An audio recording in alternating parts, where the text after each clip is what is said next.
Hello, everybody. Thanks so much for joining us today on the Marketing Resolution YouTube channel. I have with me once again, and with great pleasure, Rachel Virk. This is a series of 5 conversations. And this section, I would like to ask, I don't know, maybe a naive question, but it can't possibly be true that everybody hates or dislikes or can't get along with their ex-to-be. I mean, surely there are situations when it's all good, right? Absolutely, Natalie, and thanks for having me on again. It's always a pleasure to chat with you. Yes, one of the things that I frequently say is not everybody hates each other just because they're getting a divorce. There are a tremendous number of people who just realize that, they don't want to spend the rest of their lives together. They still care about their ex-to-be. They wish them well, but they're just not going to be happy spending the rest of their lives together. And they go through a very amicable, uncontested, almost tender divorce process.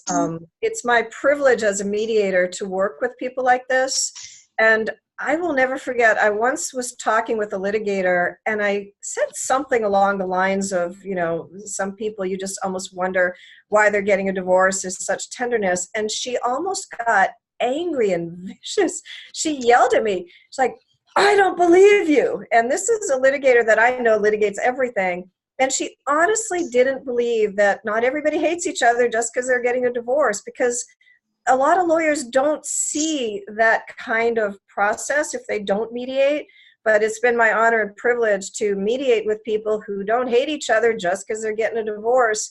And I've been really privileged to hear the most amazing things and comments that they say. Let me just say that I meet with hundreds of people each year. It's been 29 years, thousands of people. So I hear a lot of things. And some statements resonate with me and have stayed with me. And they're just amazing comments that I think I'd like to share. Well, yeah, I was going to say, you've got my curiosity piqued now. So without risking, breaking confidentiality or ethics rules, what are some of the greatest things you've heard in your mediation rooms? I've actually made a little bit of a list, and it's found in my book, The 4 Ways of Divorce. But these are some of the comments that I've heard people say over the years. If it really means that much to her, even though I'd like it to, she can have it. I know I don't have to pay that much child support, but I want her to be able to keep the children in their activities, and I want them to stay involved, so I'm going to pay for them. See, here in Northern Virginia, you can't really ask a judge to make somebody pay for extracurriculars, but sometimes people want to do that because it's the right thing. Yeah. Or I'll hear someone say, I know my children like his new girlfriend and she will be their stepmother. I will be happy my daughter has a stepmom at her father's house to do her hair. Now, when a lady's being left because her husband found somebody else that he'd rather be with, and it's devastating to her and it's hurtful and hard and sad, I have seen women conduct themselves in a mediation with dignity, even though it's tearing them up inside. They're so sad, but they've got their head held up. They want to be their best person. They're not going to make it a big ugly thing. They know that woman is going to be doing their little girl's hair, and they're going to just accept that fact and try to find the best in it. I like that. I've heard people say, we were married for over 20 years and she took care of all of us. I want her to be comfortable. And I've had mediations where a lady was committing adultery. And in Northern Virginia, that can make it much harder for her to get alimony. And he could drag her through the courts and say, she's committing adultery, I don't want to pay her alimony and all this. But I've had cases where, notwithstanding that, guy kind of understands that maybe he had some role in why the marriage failed. It kind of takes two. Often adultery is a symptom of a marriage that went awry, not the cause of it. And he's still willing to pay alimony. And along those lines of adultery, I've heard people say, I know his baby is innocent in all this and will be a half brother to our children. I will welcome him into the family. What do you do when your spouse, male or female, is having another child with the paramour, and that's going to be a half sibling to your children. Are you going to hate that baby, that child? That's your children's half brother or half sister. They may grow up together, and maybe it's not the best thing to hate that baby. I've heard people say, I know our child is better off with him, so I won't contest custody. It's very hard for a lot of women to not fight for custody. There's still a stigma against that. But some women understand, maybe our sons want to be with him, or maybe our daughter wants to be with him, and that's the right thing to do, even though maybe I could fight in court and win. I've heard people say, I know that she and the kids will be better off if they move away and in with her parents for a few years while she finishes her degree. I've seen people watch their kids go, and it tore them up, but they couldn't go with them, or they had to go and they couldn't take the kids, but they knew that the kids belonged with mom, or with mom living back with her family for a while. And even though it was a bit of a challenge to work out custodial time and visitation time and all this, they knew it was the right thing for the kids to go, or for them to go and to have that division. That's one of the hardest things. Occasionally that has to be the best thing, at least for a few years. I've heard people say, I want the kids to spend as much time with their father as possible. Some women feel maybe that they should be primary and they've been the primary caretaker and dad should just visit. Or they might feel, no, as much time as those kids can have with him, as much time as he can make, I want that to be the case. I've heard people say, I want to give her the house. I know our children are grown, but I don't want them to hate me. There are people divorcing, they've got adult children, and maybe she's in her 50s, pushing 60, and maybe he's doing just fine, and maybe he's willing to say, you know what, this house has a few $100,000 in equity that I could fight for in court, but here you go, it's yours. I've also heard people say, he worked for it, put his life on the line, so I won't ask for any of the pension. Especially military wives, they've really earned that pension as much as their husband has, with all the moves and packing and unpacking and finding new schools and new jobs and new doctors and new everything. But maybe there are other assets, or maybe she's getting remarried to a new guy that has a great job, or maybe she has her own independent assets and she could go for some of that pension, but she chooses not to. I've heard people say she's happier with him and I wish him well. I wish her well. I couldn't make her happy. I know this new guy will, and I hope she's going to have a happy life. I couldn't give her that. I've heard people say, I know I don't have to agree in writing to pay for college, but I still want to. And that is a very, very common thing where I am. A lot of people have good assets. They have good college plans. Judge can't make somebody pay for college, but maybe it's the right thing to do because you want to do it anyway and you were planning on doing it. I've heard people say, even though the court can't make me go out and purchase life insurance, I will anyway. Because if I die, the alimony or child support stops. And even though a judge can't make me go buy it, I'm going to do that. I've heard our son will probably want to live with him in a few years. I'll let him. A lot of 16-year-old boys start feeling at that age, maybe they do want to be with dad. Maybe they wanted to be with mom when they were 8, 7, 5, but maybe at 14, it's a little bit different. And it's very hard for her to give that child up where dad spends more time, more overnights during the week than her. I've heard we've agreed to name each other as trustees in our estate plans because we trust each other. And each of us knows the kids better than anyone else. Now, here you are getting a divorce, you're going to create an estate plan, let the other one be trustee. I've heard I don't need a detailed visitation schedule because we work that out just fine. Not everybody has to have everything in writing. Some people can just keep on keeping on the way they were. Right. I've heard I'll stay on the mortgage until our youngest graduates from high school 6 years from now, so you don't have to move, since I know you won't qualify to refinance.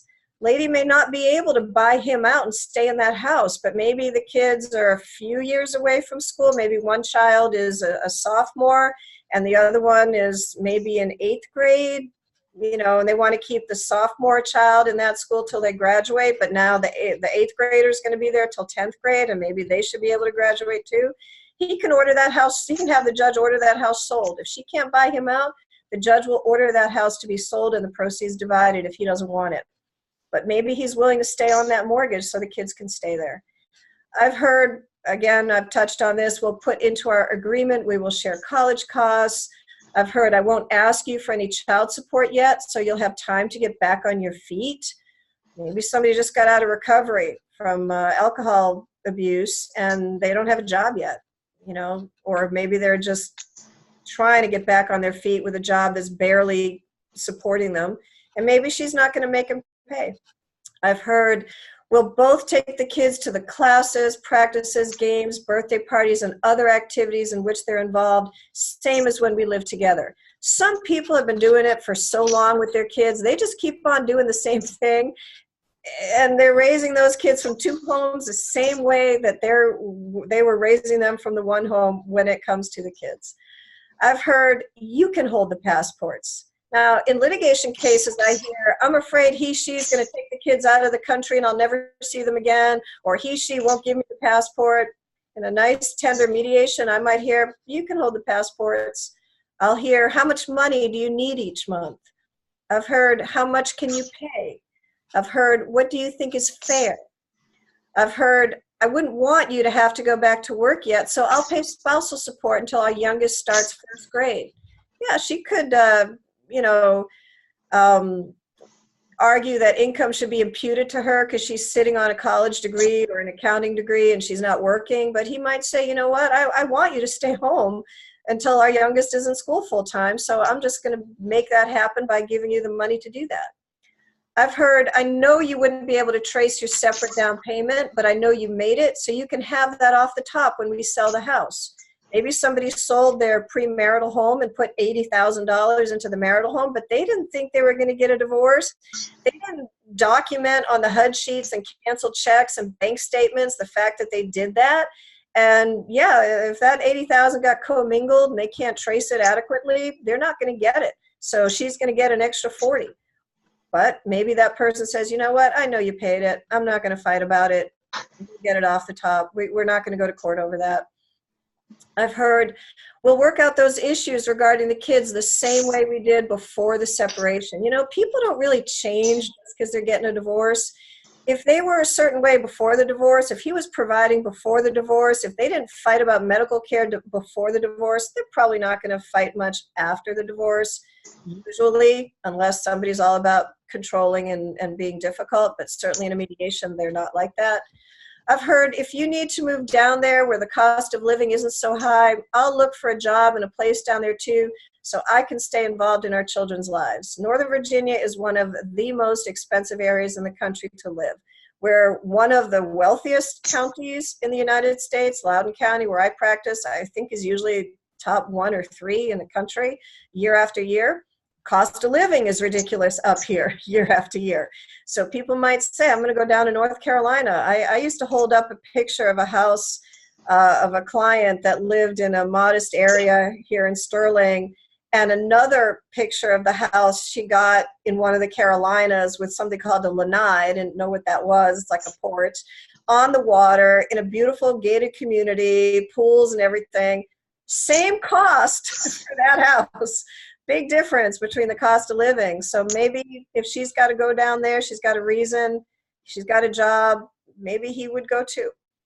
I've heard she'll never be their mom, you are. He'll never be their dad, you are. I've told the children to be nice to his fiance and to listen to her.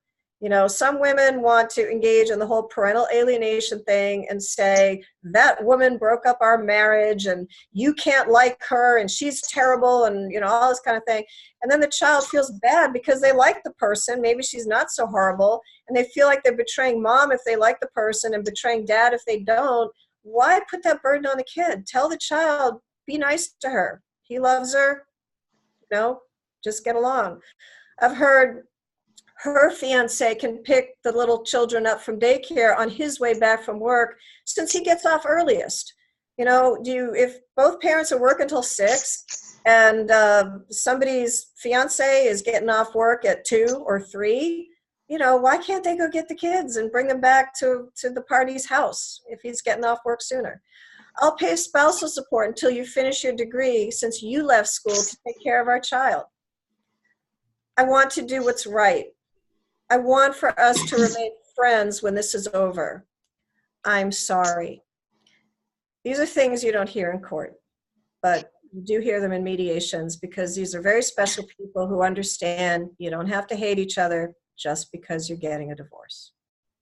So I'll be honest and say that listening to this list of things that you hear in mediation, this is just the loveliest segment that I've recorded. I mean, this is a stunning tribute to humans. I'm loving this aspect of divorcing in a mediation room. This is really, really, I don't know, affirming, and it feels like these people have just liberated themselves from what could be ugly, and they intentionally choose the honorable, the happy, the responsible, the tender, the good bits.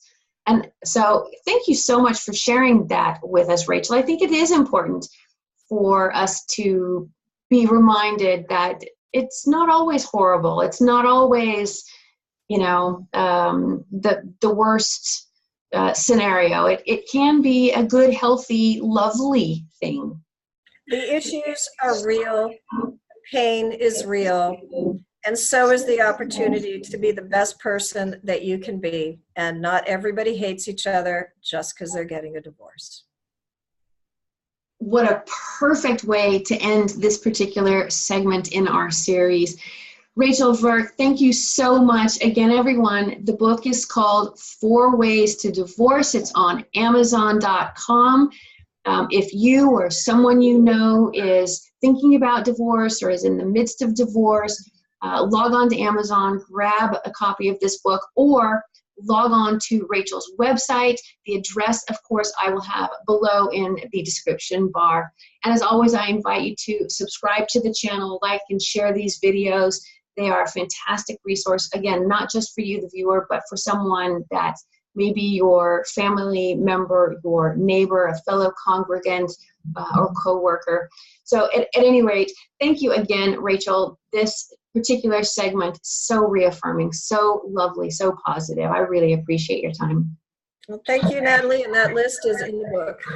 Fantastic. Thanks so much.